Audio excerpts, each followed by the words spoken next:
ಮತ್ತೆ ಕುಂಟು ನೆಪ. ದರ್ಶನ್ ಬೆನ್ನು ನೋವಿಗೆ ಜೈಲಿನ ಆಸ್ಪತ್ರೆಯಲ್ಲೇ ಚಿಕಿತ್ಸೆ.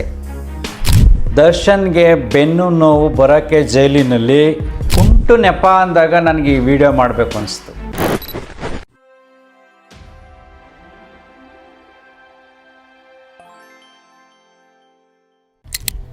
ನಮಸ್ಕಾರ ಸ್ನೇಹಿತರೆ.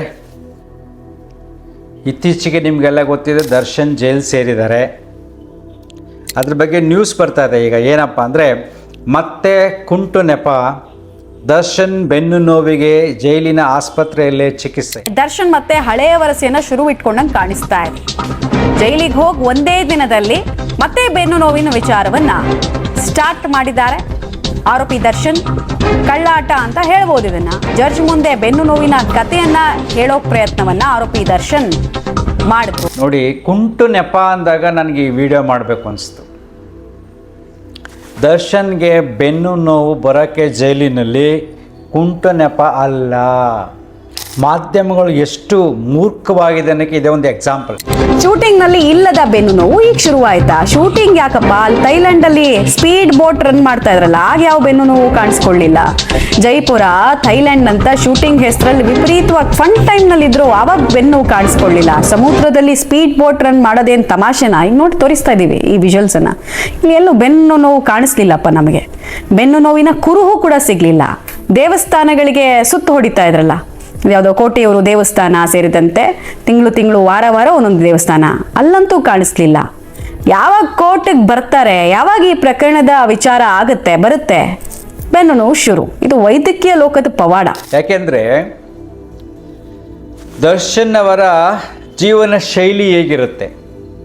5 ಸ್ಟಾರ್ ಹೋಟೆಲ್ ಸ್ಪೆಸಿಲಿಟೀಸ್ ಇರುತ್ತೆ, ಬೇಕಾದ ಊಟ ಮಾಡ್ಬೋದು, ಮಾತಾಡ್ಬೋದು, ಸ್ನೇಹಿತರಿರ್ತಾರೆ, ಹೆಂಡತಿ ಮಕ್ಕಳಿರ್ತಾರೆ.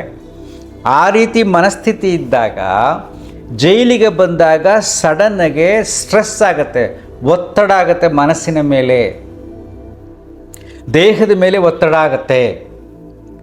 ಒಂದು ದಿನ ನೀವು ಬೇಕಾದ್ರೆ ಎಕ್ಸ್ಪೆರಿಮೆಂಟ್ ಮಾಡಿ ನೋಡಿ ಮನೇಲಿ. ಯಾರಾದರೂ ಸುಮ್ಮನೆ ಕುಳ್ತೀರಿ, ಯಾರ ಜೊತೆನೂ ಮಾತಾಡಬೇಡಿ, ಟಿ ವಿ ನೋಡಬೇಡಿ, ಮೊಬೈಲ್ ನೋಡಬೇಡಿ, ಸುಮ್ಮನೆ ಕುಳ್ತೀರಿ, ಪುಸ್ತಕ ಓದಬೇಡಿ.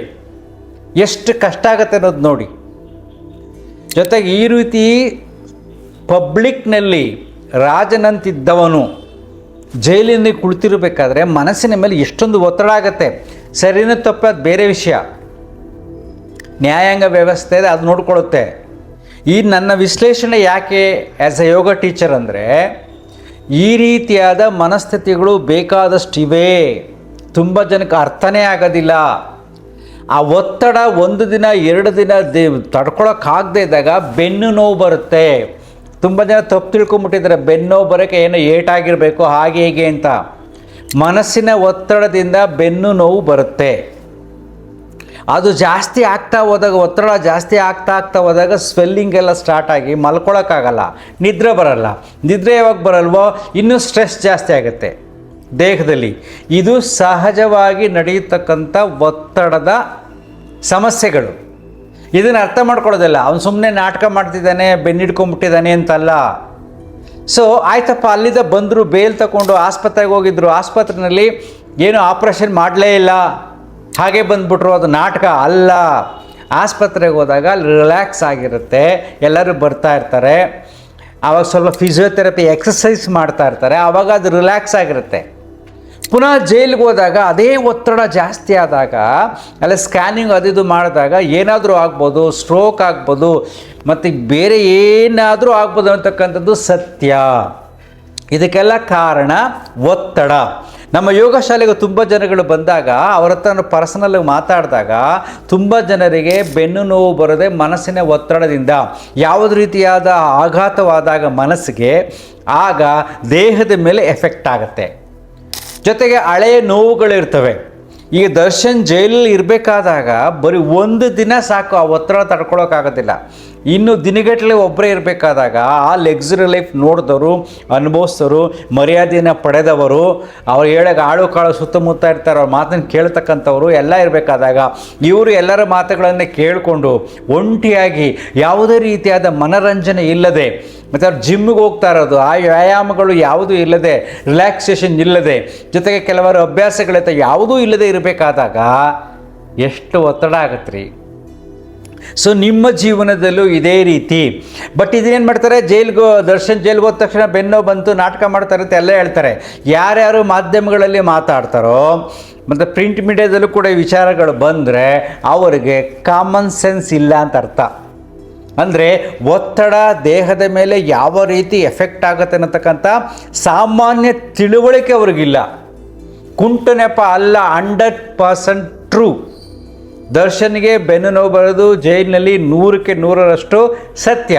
ಬೇರೆ ಬೇರೆ ಕೈದಿಗಳಿಗೆ ಬರದೇ ಇರ್ಬೋದು, ಯಾಕೆಂದರೆ ಅವರ ಮಾನಸಿಕ ಸ್ಥಿತಿಗಳು ಬೇರೆ ಬೇರೆ, ಇವರ ಮಾನಸಿಕ ಸ್ಥಿತಿಗಳು ಬೇರೆ ಬೇರೆ. ಸಹಜವಾಗಿ ಆಗುತ್ತೆ. ಅಂಥ ಲಕ್ಸುರಿ ಲೈಫ್ ನೋಡಿದವರು ಒಂದು ದಿನ ಜೈಲಲ್ಲಿ ಇರಬೇಕಾದ್ರೆ ಸಹಜವಾದ ಒತ್ತಡ ಆಗೇ ಆಗುತ್ತೆ. ಆ ಒತ್ತಡಕ್ಕೆ ಆ್ಯಕ್ಚುಲಿ ಟ್ರೀಟ್ಮೆಂಟೇ ಹೊರಗಡೆ ಇರೋದು. ಇಲ್ಲ ಅಂದರೆ ಜಾಸ್ತಿ ಆದಾಗ ಆಪ್ರೇಷನ್ ಮಾಡಬೇಕಾಗತ್ತೆ, ಅದು ಇನ್ನೂ ಕಾಂಪ್ಲಿಕೇಶನ್ ಆಗುತ್ತೆ, ಒಂದಕ್ಕೊಂದು ಬೆಳ್ಕೊಂಡು ಹೋಗ್ತಾ ಇರುತ್ತೆ. ಹೊರಗಡೆ ಇದ್ದಾಗ, ಆಸ್ಪತ್ರೆಲಿದ್ದಾಗ ರಿಲ್ಯಾಕ್ಸ್ ಆಗುತ್ತೆ. ಅರ್ಥ ಆಗ್ತಿದೆಯಾ? ನೆಕ್ಸ್ಟ್ ಏನು ಗೊತ್ತಾ, ಕೆಲವು ಮೆಡಿಸಿನ್ಸ್ ಕೊಡ್ಬೋದು ಅವರು.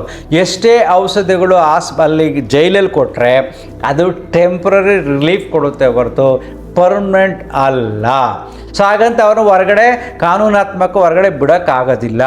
ಸಪೋಸ್ ಅವ್ರು ಬೇಲ್ ತೊಗೊಂಡು ಬಂದರೂ ಕೂಡ ಆಸ್ಪತ್ರೆಗೆ ಬಂದ ಮೇಲೆ ರಿಲ್ಯಾಕ್ಸ್ ಆಗುತ್ತೆ. ನೋಡಿ, ಅಲ್ಲೋದ್ಮೇಲೆ ಸರಿ ಹೋದಾ, ನಾಟಕ ಅದಲ್ಲ, ಸತ್ಯ. ಹಾಗೆ ನಿಮ್ಮ ಜೀವನದಲ್ಲೂ ಕೂಡ ಹಾಗೆಯೇ ಯಾವುದಾದ್ರೂ ಸಂಬಂಧಗಳಲ್ಲಿ ಸಮಸ್ಯೆಗಳು ಬಂದಾಗ ಆ ಸಮಸ್ಯೆಗಳು ನೀವು ಸ್ವೀಕಾರ ಮಾಡಿಲ್ಲ ಅಂದರೆ, ಆ ಸಮಸ್ಯೆಯ ಜೊತೆ ಮನಸ್ಸಿನಲ್ಲಿ ಹೋರಾಟ ಮಾಡ್ತಾ ಇದ್ದಾಗ ದೇಹದಲ್ಲಿ ಒತ್ತಡ ಜಾಸ್ತಿ ಆಗುತ್ತೆ, ಮನಸ್ಸಿನಲ್ಲಿ ಒತ್ತಡ ಜಾಸ್ತಿ ಆಗುತ್ತೆ.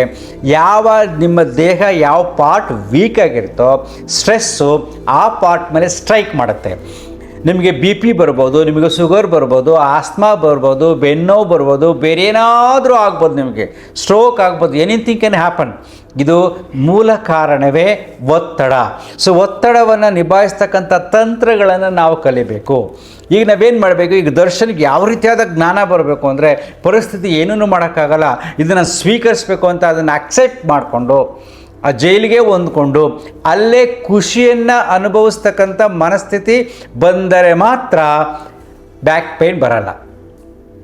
ಆ ಮನಸ್ಥಿತಿ ಬರುತ್ತಾ, ಆ ಪರಿಸರವನ್ನು ಸ್ವೀಕಾರ ಮಾಡಬೇಕು. ಅಲ್ಲಿರೋ ಜನ ಜೊತೆ ನಗ್ನಗ್ತಾ ಮಾತಾಡಿಕೊಂಡು ಜೋಕ್ ಮಾಡ್ಕೊಂಡಿರಬೇಕು, ಅಲ್ಲಿ ಕೆಲಸ ಮಾಡ್ತಾ ಇರಬೇಕು, ಸ್ವಲ್ಪ ವ್ಯಾಯಾಮ ಮಾಡಬೇಕು, ವಾಕಿಂಗ್ ಮಾಡಬೇಕು, ರಾತ್ರಿ ಚೆನ್ನಾಗಿ ನಿದ್ರೆ ಮಾಡಬೇಕು. ಅಂದರೆ ಆ ಪರಿಸ್ಥಿತಿಯನ್ನು ಸ್ವೀಕರಿಸುವುದು.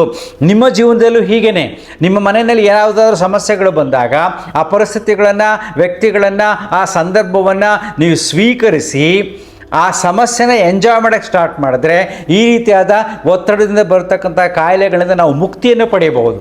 ಈ ಸಮಸ್ಯೆಗಳನ್ನು ಸ್ವೀಕಾರ ಮಾಡದೆ ಆ ಸಮಸ್ಯೆ ಜೊತೆನೇ ಹೋರಾಟ ಮಾಡ್ತಾ ಇದ್ದರೆ, ಟೆನ್ಷನ್ ಮಾಡ್ಕೋತಾ ಇದ್ದರೆ, ನಿದ್ರೆ ಬಂದಿಲ್ಲ ಅಂದರೆ 100% ಈ ರೀತಿಯಾದ ಕಾಯಿಲೆಗಳು ಸಹಜವಾಗಿ ಬರುತ್ತೆ.